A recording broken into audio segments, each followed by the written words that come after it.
Wilujeng pepanggihan kula Pendeta Deni Irawan saking GKJ Mijen Semarang Klasis Semarang Barat.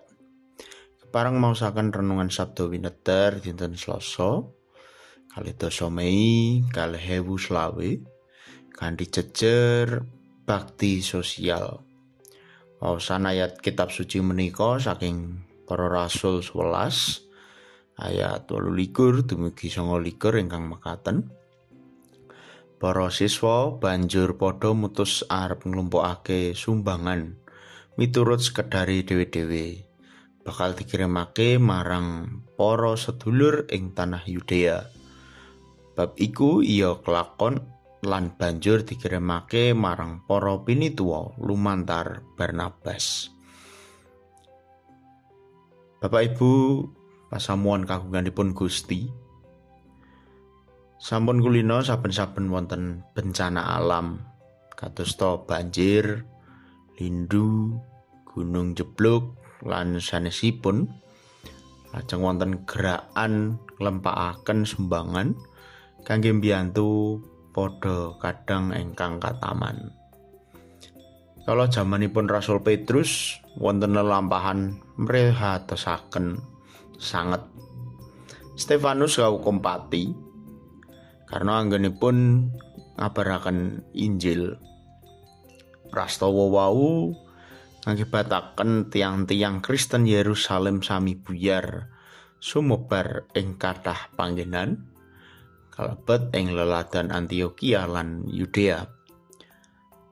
Setunggaling wedal Nabi Agabus nampi wisi ing Roh Suci bilih ing leladan Yudea menika badhe ngalami bencana inggih menika pailan ageng.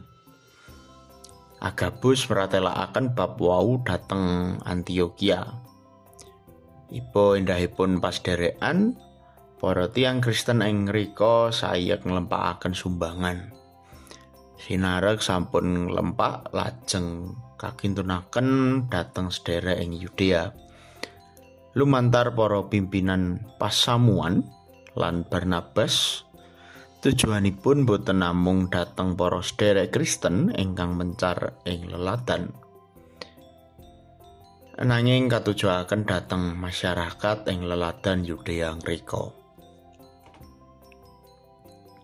Pasderekan tunggil tiyang pitados ing Antiokhia lan ing leladan Yudea kabukten ketingal sanget karukunan temen-temen maujud saking tiang-tiang pitados ing Antiokhia gintun sumbangan kangge masyarakat ing leladan Yudea katitipaken dhateng Barnabas supados dipun pasrahaken dhateng para pinisepuhing tiang Kristen ing Yudea.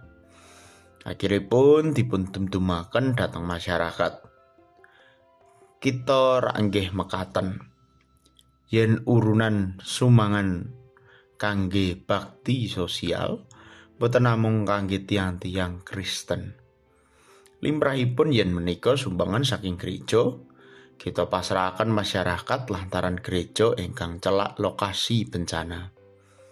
Proses lan prosedur nuladani ingkang lelampahan ing kitab Para Rasul sampun ing katindakaken.